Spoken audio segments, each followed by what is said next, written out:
What's up mga kamaster? Isang mapagpalang araw po sa ating lahat at welcome back na naman po sa aking YouTube channel.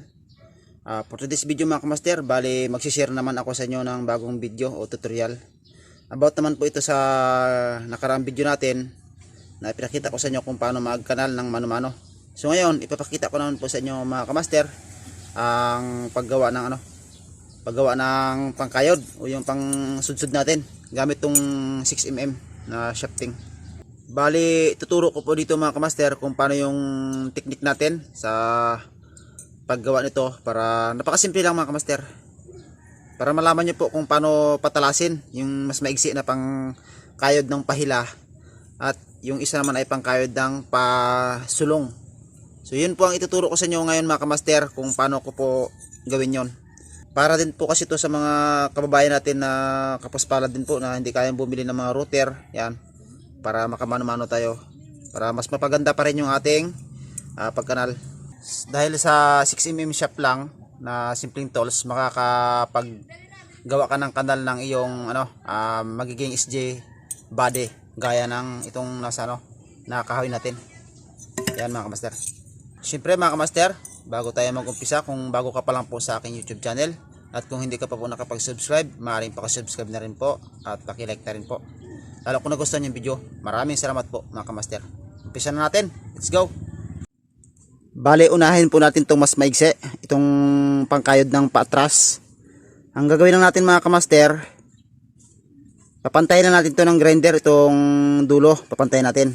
Ganito lang mga kamaster ang pagpantay, siyempre.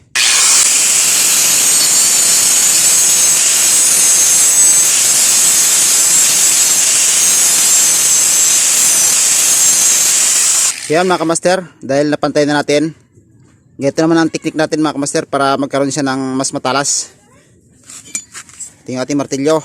Bali, itindig nyo na ng ganyan mga kamaster, ng ganyan. Tapos itong ibabaw ay pukpukin natin ng martilyo para magkaroon siya ng, para lumapad ng konti yung ulo. Yan, magkaroon siya ng parang may ulo, ganoon. Yan, palibot yan mga kamaster. Pukpukin mo yung palibot ng kanyang gilid. Yan yung teknik ko mga kamaster, para mas tumalas siya. So yan, nagkaroon na ng talas ng konti mga kamaster. So yan mga kamaster, bali pwede na matalas na yung gilid. Ang gagawin naman natin mga kamaster para mas tumalas ay hahasain natin to ng grinder o cutting desk.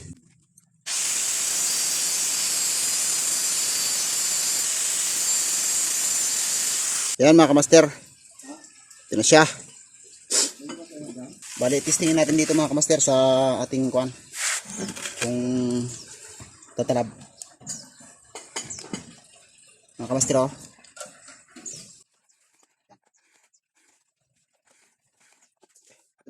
So yun ang technique mga kamaster sa mga pangkayod ng paatras. Kailangan pukpukin nyo muna ng ibabaw.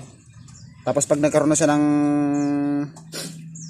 lumapad na ng konti yung dulo, sa kanyo grinderin ng pantay niya ibabaw para mas tumalas yung gilid. Yan mga kamaster, yan lang kasimple ang ating pinakamaigsi, yung medyo pahila ang ating pagkayod. Susunod naman natin yung mas mahaba mga kamaster. Ito naman mga kamaster ang isusunod natin. Ito yung pinakamahaba. Ito naman yung mahaba, ito yung gagamitin natin na pangkayod ng paayon, patulak. Yan. Ang diskarte dito mga kamaster ay hindi mo na kailangan pukpukin pa yung dulo. Ang gagawin mo na lang ay hahasain mo ng pantay. Yan, kailangan na pag grind mo ka mga kamaster, pantay na pantay yung dulo para pumantay. Dahil yung gilid nito ay tatalas kahit hindi mo na siya pukpukin yung ibabaw. So itong mas maigsi na iba, kasi itong mas maigsi natin na pahila ang kayod ay kailangan talaga natin siyang pukpukin yung ibabaw para pag hinila mo sumasabit talaga yung pinakalabi-labi niya. So itong mahaba, agad lang technique.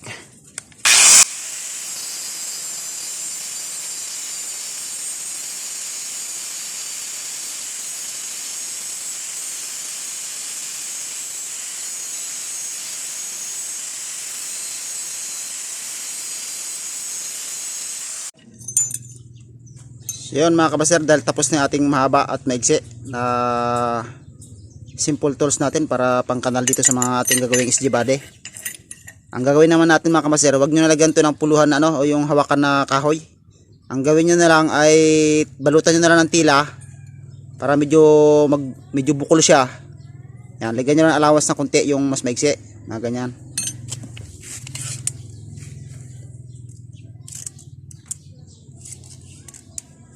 Kahit mga 5 cm lang pwede na mga kamaster ang utlaw, kasi pangkayod lang naman to eh. Lagyan nyo na siya dito ng balutan nyo ng tela para medyo tumaba-taba yung hawakan. Tapos talian nyo na lang ng guma. So kailangan mga kamaster naka-outlaw tong dulo para kung sakaling pumurol man siya, may tutukod dun sa sa ating patungan na bakal. Yan, tutukod yung dulo para mapukpok nyo dito. Kasi kung kahoy ang puluhan, pag pinupukpok nyo, buwabaon naman dun sa puluhan nyo yung yung pit ng ating pangkayod. So ganyan lang. Kailangan utlaw to. Balutan nyo na ng tira. Yan. Ito mga kamaster yung tila natin, ibalot natin ito sa buntot. Magiging kanyang pinakahawakan o puluhan.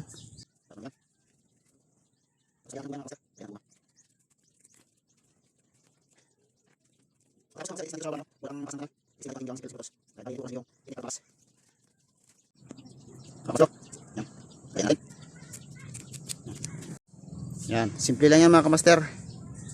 Pero sulit na sulit ng kayod. So yan mga kamaster, bali tapos na yung ating dalawang simple tools na pangkanal. Ito-try naman natin dito mga kamaster. Bali dito pa lang mga kamaster ay gagawin kong 40 cm ulit na pana. So bali magsusukat lang tayo dito mga kamaster ng 40 cm hangganan niya ay hanggang 40 cm.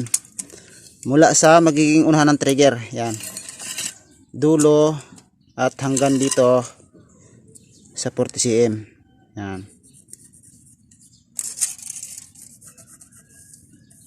Yan. Bali hanggang dito lang tayo magkakanal mga kamaster, hanggang sa dulo. Yan. Sukatin na. Lagyan na natin ng guide mga kamaster. Gamit yung tubular. Tubular natin mga kamaster.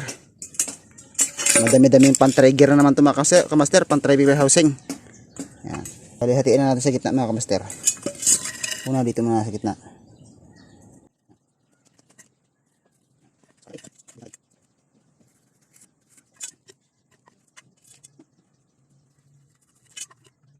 Bali ito mga kamaster ay guhitan natin ng cutting disc para mas mabilis tayo.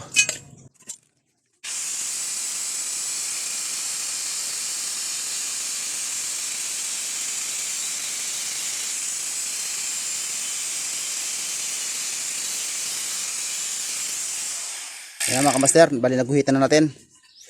Susubukan naman natin yung ating pangkayod mga kamaster. Ito muna una natin yung mas mahaba, patulak.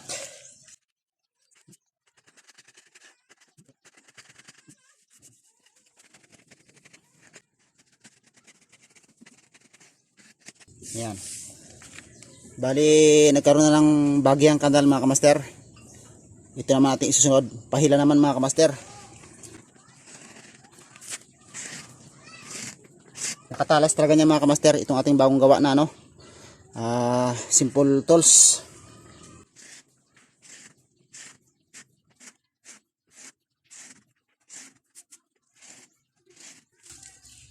Ayan mga kamaster, kita nyo naman kung gaano katalas. One hand tayo mga master.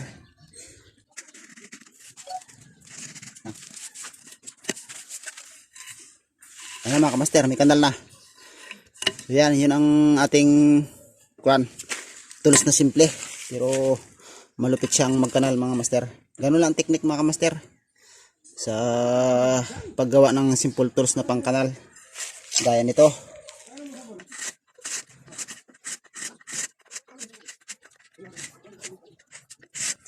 Yan. Tapos lilihahin na lang yan mga master, yung kanal. Pag nakuha nyo na yung lalim na gusto nyo at nangalahati na dun sa shop, na ilalagay nyo yung shop dito para pag nangalahati na siya, saka nyo siya lihahin. Okay na yung kanal mga kamaster pag nangalahati na yung lubog ng ating mga shafting. Okay na yun. Tapos susundan nyo siya ng liha para kuminis. Yan. So yun mga kamaster, so ganoon lang po ang technique sa paggawa ng pang kayod yan na simple tools natin. Sana ay nakuha nyo mga kamaster. lalo na dun sa mga kulang ang pera pambili ng mga router, ay pwede, ito lang pwede nyo nang pagtiyagaan mga kamaster. Mano-mano, pero sulit naman talaga, okay naman talaga yung kanyang performance sa pagkakanal. Basta sundan nyo lang yung technique ko sa paggawa nito, isang maigsi at isang mahaba. Yan, kahit dalawa lang mga kamaster, okay na yan. Yan, sana'y nakatulong to sa mga kapwa natin kababayan na mahilig din maggawa ng pana at hindi kayang bumili ng mga tools. Ayan, ito solved na mga kamaster. So yan mga kamaster, maraming salamat po sa inyong panood, at hanggang dito na lang po ating tutorial sa araw na to. Sana ay may natutunan po kayo at nakatulong sa inyong lahat mga kamaster. Maraming salamat po sa inyong panood muli. God bless to all. Ingat po kayo palagi. Bye bye.